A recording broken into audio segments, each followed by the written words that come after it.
Bonjour, bienvenue sur ma chaîne YouTube, je suis Leslie Dumex, make-up artiste. Et aujourd'hui, on va faire un make-up complètement clean. C'est un peu un challenge pour moi qui suis professionnelle et qui utilise énormément de produits qui n'ont pas forcément des ingrédients extraordinaires pour la peau. Récemment, je suis assez contente parce que j'ai découvert et du fait que je sois surtout enceinte, j'ai essayé de cleaner un petit peu ma routine.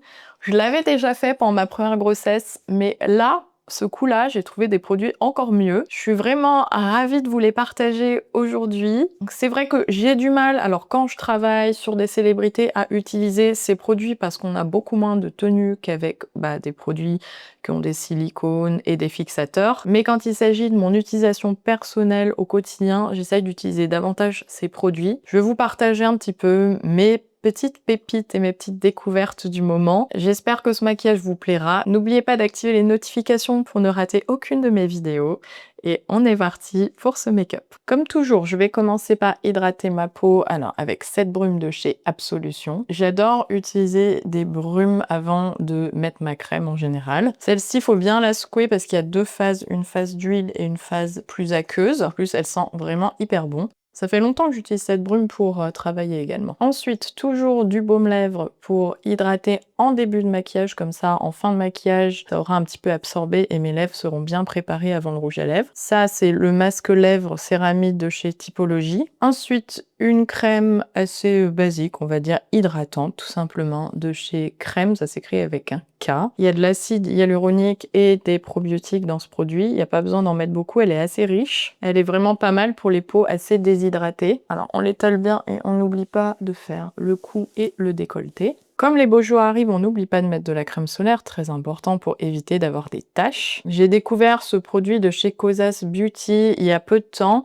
Alors, c'est vrai que c'est un produit que j'aime beaucoup. Ça, c'est un SPF 30 pour tous les jours. Bon, à Paris, on n'a pas non plus grand soleil, donc c'est amplement suffisant. Et ce que j'aime dans celui-là, là, j'ai choisi, c'est la version Sunlit. En fait, celle-ci, elle est un petit peu plus dorée et elle donne ce côté glowy, un peu brillant à la peau que j'adore. Vous allez le voir, je vais vous montrer quand on l'applique, ça fait beaucoup de lumière. Je vais en mettre une petite goutte sur ma joue. Et vous allez voir quand je l'étale, vous voyez, c'est un petit peu jaune doré. Donc, faut pas que j'en mette trop non plus. Je vais l'étaler un peu partout. C'est bien, ça fait un peu côté bonne mine finalement. Alors, il y en a une autre qui est aussi plus claire, qui est un peu plus pêche pour les peaux très blanches. Je conseille l'autre couleur du coup. N'oubliez pas d'en mettre dans le cou également. Et attention ici à ne pas faire de démarcation quand vous l'appliquez, vu qu'elle a une couleur un petit peu dorée. Je sais pas si vous voyez la différence par rapport à avant, mais je trouve déjà ça fait un petit côté doré assez bonne mine. Comme fond de teint, j'ai fait une belle découverte cette année avec ce produit de chez Fred Messen. Ça s'appelle le Bio de teint, et alors c'est une maquilleuse qui a créé ce fond de teint. Je suis rarement fan des produits naturels pour le teint, et là franchement, récemment, je trouve que je suis assez contente. Je trouve des produits de mieux en mieux, notamment ce fond de teint que j'utilise vraiment assez régulièrement. Pareil, bien le mélanger parce qu'il y a une phase d'huile à l'intérieur. Alors le côté huile, ça permet qu'il périme moins rapidement. Parce que quand on a des fonds de teint à base d'eau, sur des produits naturels, il faut les utiliser très vite. Franchement, celui-là, ça fait plusieurs mois que je l'ai. Il ne sent toujours pas mauvais, il n'est toujours pas périmé, donc voilà, j'en suis satisfaite. Ce que je vous conseille, c'est de le mettre comme ça vers le bas, de le retourner, et normalement, ça vous met une petite quantité de fond de teint sur le doigt. Vous pouvez appliquer avec le doigt ou au pinceau. Alors moi, j'aime bien appliquer les fonds de teint au pinceau, personnellement. Ça, c'était la couleur A01. Et alors, ce qui est super cool, c'est aussi que le flacon est en verre et pas en plastique, et le bouchon en bois. Donc vraiment, ils ont voulu faire écolo jusqu'au bout. Je vais vous montrer. Alors ça, c'est la couleur, c'est une des couleurs la plus claire. Je sais plus si c'est la plus claire, mais j'ai la teinte au-dessus dès que je bronze qui est un petit peu plus dorée. Je vais en mettre ici pour voir la teinte. Franchement, ça me paraît pas mal. Ça disparaît au moment où je l'applique. Je vais l'appliquer avec un petit pinceau de chez Chantecaille. Ce qui est bien avec ce produit, c'est qu'il a une couvrance naturelle. Donc il est ni trop couvrant, ni pas assez. Il couvre quand même les imperfections. Après, vous pouvez aussi le travailler en layering, c'est-à-dire vous pouvez en mettre davantage. Vous mettez une première couche et vous pouvez revenir en ajouter sur les zones qui ont besoin davantage de couvrance. Et comme il a une base d'huile, par contre, il apporte un petit peu ce côté glowy à la peau. Donc,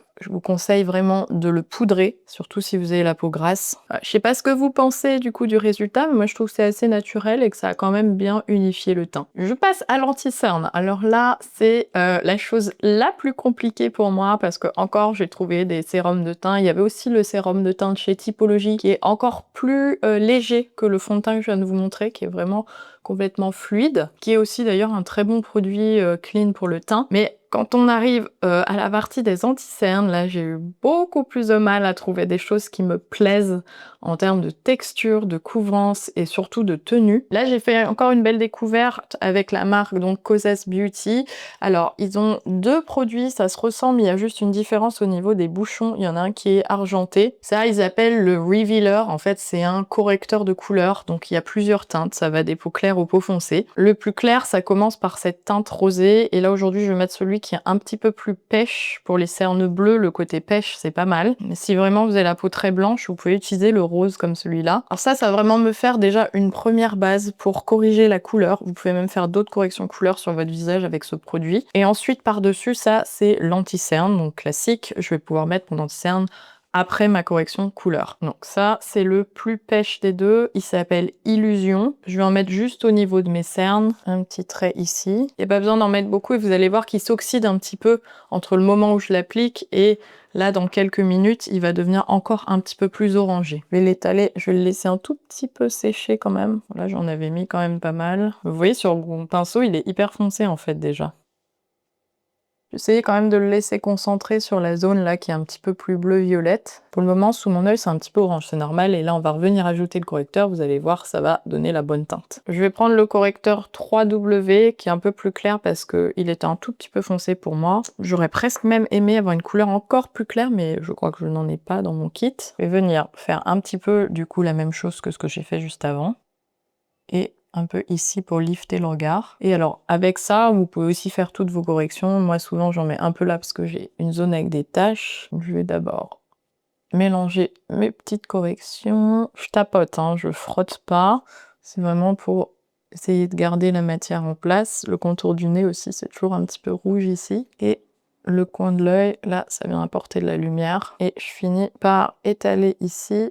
Voilà, je reste vraiment, je remonte pas trop proche de l'œil, je reste vraiment bien dans ce petit creux. Voilà pour ce teint avec produit clean. Je trouve que le résultat est quand même assez proche de ce que je fais habituellement avec les produits pas clean. Après, c'est sûr qu'on n'a jamais exactement la même tenue avec des produits naturels. Il faut retoucher un peu plus.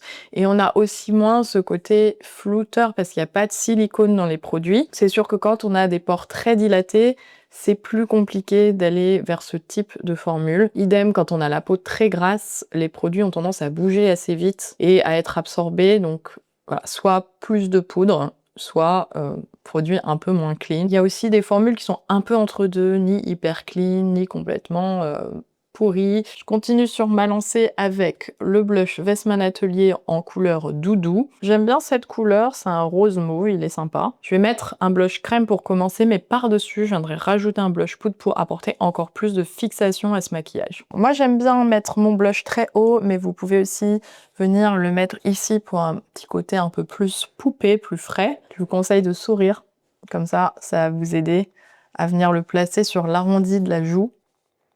Je vais l'étaler avec mon pinceau fond de teint. Vous pouvez aussi travailler au doigt ce type de texture. Je vais le mettre un peu plus bas que d'habitude. On va changer un peu. J'ai pas encore poudré mon teint. Je poudrerai une fois que j'aurai fini d'utiliser tous les produits crème. Celui-là, il est quand même bien pigmenté. Là, je me suis lâchée, j'en ai mis pas mal. Si vous en avez trop mis, vous pouvez toujours revenir avec une goutte de correcteur ou de fond de teint pour l'atténuer un petit peu. Alors, autant avec les produits Westman Atelier, des fois, il y en a, ils sont hyper clairs. Je trouve qu'ils sont presque pas assez pigmenté, mais alors celui-là, pour le coup, il était vraiment déjà bien coloré. Moi qui ai toujours peur que ça ne se voit pas à la caméra, je pense que là, ça se voit.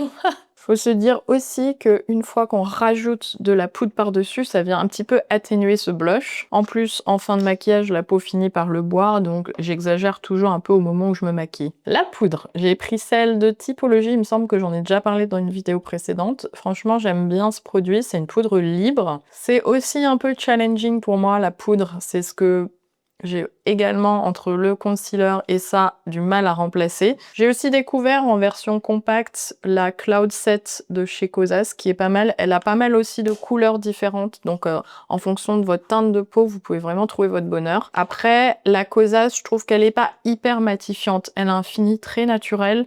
La typologie, elle est un tout petit peu plus mat que la Kosas. Donc, en fonction de l'effet un peu recherché, si vous voulez une peau plus glowy, j'irai plutôt sur la Kosas. Et une peau un petit peu plus mat, je partirai là-dessus. Moi, j'ai la peau grasse, donc j'aime bien ce produit. À l'intérieur, vous avez déjà une petite houppette. Moi, j'utilise pas la houppette, je vais utiliser un pinceau directement. Alors, sous les yeux, j'aime bien utiliser un pinceau un peu fluffy. Ça, c'est des pinceaux à aquarelle que j'achète vraiment dans les bric-à-brac de peinture parce que ils ont des fibres naturelles. Alors bon, si vous êtes vegan ou vous ne voulez pas du poil d'animaux, vous ne pourrez pas acheter ce type de pinceau, mais la fibre naturelle pour appliquer les poudres, c'est quand même beaucoup mieux en termes de résultats. Alors, je vais poudrer sous mes yeux avant que ça ne bouge trop. Et ça, c'est clairement un pinceau tout doux, tout fin, qui passe très bien sur des petites zones comme ça, au coin du nez également. Et surtout là, au-dessus des sourcils, j'aime pas trop briller sur cette zone-là. Pour le reste du visage, je vais passer sur un pinceau un petit peu plus gros pour aller plus vite. Et je vais pas beaucoup poudrer. Ici, j'aime pas trop avoir de la poudre. Je trouve que ça marque davantage la peau. J'ai fini d'utiliser tous mes produits crème, donc je suis passée sur des produits poudre. Je vais, comme je disais tout à l'heure, rajouter un petit peu de blush. J'ai ces deux teintes de chez Kosas. Alors, je sais pas trop laquelle, il y en a un qui est un blush un petit peu plus foncé, un peu plus clair. Je crois qu'aujourd'hui j'ai envie de couleur, donc je vais peut-être mettre le foncé quand même. Il s'appelle Adrénaline. Franchement, cette teinte, elle est trop belle. Je vais prendre le même pinceau que pour ma poudre. Alors, faut pas en mettre beaucoup. Vous voyez direct comme il marque sur le pinceau. Alors ceux-là, vous avez vraiment intérêt à passer sur votre main, sinon c'est la tâche assurée. Alors, j'aime bien parce qu'il s'applique facilement ce produit, mais par contre, je trouve qu'ils apportent un côté un petit peu poudreux à la peau, donc faut pas en mettre beaucoup. Surtout sur une peau qui vieillit, je trouve que ça peut charger un peu trop la peau. Donc avoir bien la main légère. Vous voyez, instantanément, il est hyper fort. J'en ai direct, même moi j'en ai trop mis. Un peu l'estomper avec mon pinceau fond de teint. Je me suis un peu lâchée, j'avais l'impression d'être un bonbon, donc j'ai atténué un petit peu quand même ce blush. Je vais faire attention cette fois, mais je vais passer un petit coup avec mon pinceau au niveau du nez pour donner un petit peu cet effet coup de soleil. Et alors, j'ai oublié, j'avais pris un contour crème, mais alors maintenant j'ai mis de la poudre partout, donc je vais essayer de ne pas faire de taches. Mais c'était le contour de chez Westman Atelier en couleur Truffle. Je vais pas y aller directement sur mon visage, je vais en prélever avec mon pinceau de teint. Que celle-là, c'est quand même une couleur qui est déjà foncée. Il y en a un qui s'appelle Biscuit, qui est un petit peu plus clair. Pour une peau très claire, je le recommande. Et alors, je vais venir un petit peu contourer là. Vous voyez, il est quand même assez foncé. Donc, on va bien le dégrader. Pas besoin d'en mettre beaucoup à la base. Ça va que là, c'est une zone où je mets pas beaucoup de poudre sur les contours du visage. Donc, ça n'a pas l'air de me faire de taches. Un petit peu ici pour creuser la joue.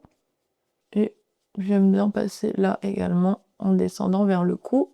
Faites attention à ne pas vous faire une démarcation ici non plus. À bien le dégrader. Pour ce qui est des paupières, j'ai pas encore trouvé les produits clean que j'aime pour les yeux. Donc je vais tout simplement reprendre un petit peu de l'anti-cerne en base paupières. Je vais pas le mettre trop sur cette zone-là parce qu'en général, dès qu'on met de l'anti-cerne ici, ça a tendance à se mettre dans les petits plis et ça bouge en cours de journée. Donc je vais juste unifier au niveau de mon arcade sourcilière là. Et je vais mettre un petit peu de mon contour en base, comme ça. Il y en a encore sur mon pinceau. Vraiment ici, là, fin d'œil. Ça me fait un peu comme une base marron de fard à paupières finalement. Mais c'est très léger, j'en mets pas beaucoup. On poudre un peu pour la tenue. Et alors attention, je vais passer un peu avec ce rose, mais alors cette fois, je vais y aller de façon encore plus légère. Je vais bien l'essuyer avant et je vais passer là sur ma paupière mobile.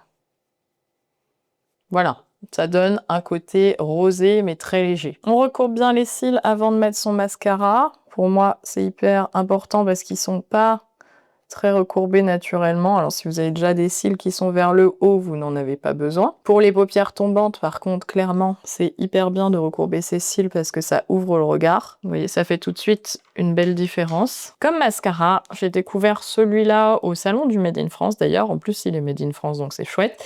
Il s'appelle Ouya. J'ai pris une brosse qui apporte de la courbure. Il est vraiment super. Là, je pense que moi, il a séché un peu parce que ça fait vraiment un moment que je l'utilise. Il fait des beaux cils, il a une belle application. Et pareil, bah, il est clean, donc gros plus. Et je trouve qu'il a un effet quand même assez naturel en termes de résultats. J'aime pas trop les mascaras qui me font des pâtés personnellement. Je sais qu'il y en a qui adorent, voilà, ça c'est un peu en fonction de ses goûts.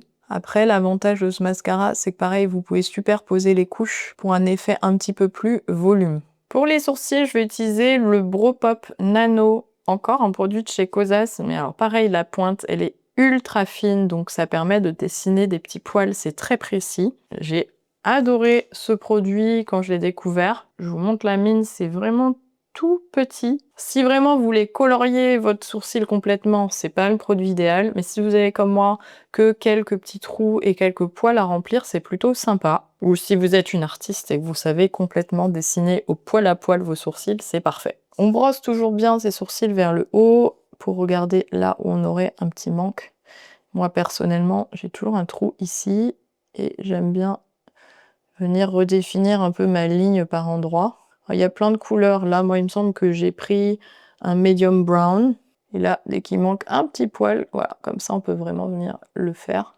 J'ai le sourcil, pareil, le Kosas, que j'aime bien parce qu'en fait, il n'assèche pas le sourcil, il est un petit peu hydratant et à la fois, il fixe. C'est vrai que souvent, les gels sourcils, ça vient dessécher et un petit peu casser les poils des sourcils. En plus, il a un petit packaging assez joli, un petit peu brillant. Bon, là, rien de bien foufou, je les brosse vers le haut et je les replace sur la fin.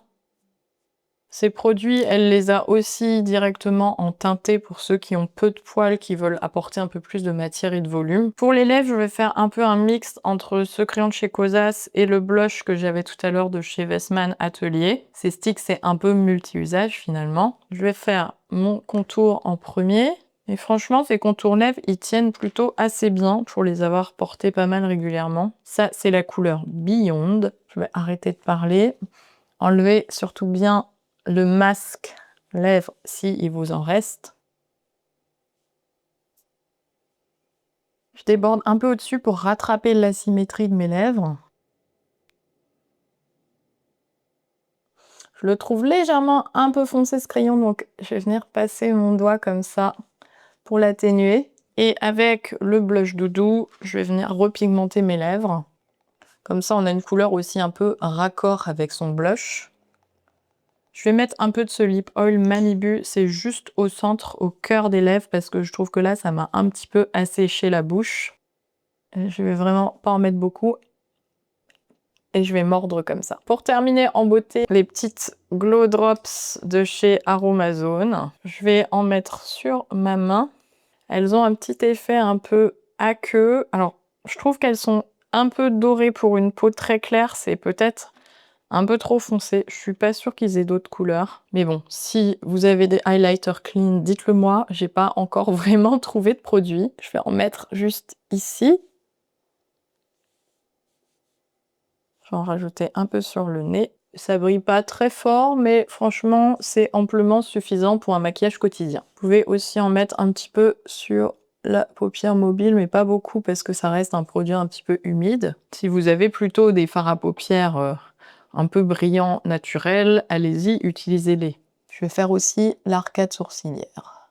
C'est terminé pour ce make-up complètement clean. Alors, il existe plein d'autres marques. Je sais qu'il y a RMS, Ilia, Typologie fait aussi du make-up clean. Bon, à vous d'aller un petit peu chercher vos pépites pour trouver des produits que vous aimez, parce que c'est vrai, quand on parle de make-up un peu naturel, c'est pas facile de trouver les bonnes couleurs et les bonnes textures. Je suis assez contente de mes petites découvertes récentes en termes de make-up clean, parce que je trouve de plus en plus de produits efficaces avec de la tenue. Alors surtout, là, j'en avais pas pour cette fois, mais n'hésitez pas à mettre un petit peu de spray fixateur pour qu'on ait encore plus de tenue au cours de la journée. Et forcément, qui dit maquillage naturel demandera un petit peu plus de retouches, notamment remettre un petit peu de rouge à lèvres ou remettre un peu de blush en cours de journée. Dites-moi en commentaire quelles sont vos marques naturelles de maquillage préférées, comme ça j'irai aussi voir, il y a sûrement des marques que je ne connais pas encore. N'hésitez pas aussi à me dire si vous aimeriez voir un autre contenu comme celui que je viens de faire, qui parle de marques clean ou naturelles. N'hésitez pas à aller voir ma page Instagram pour voir un petit peu tous les maquillages que je réalise au quotidien. Si la vidéo vous a plu, abonnez-vous et on se retrouve prochainement pour d'autres vidéos. Au revoir tout le monde!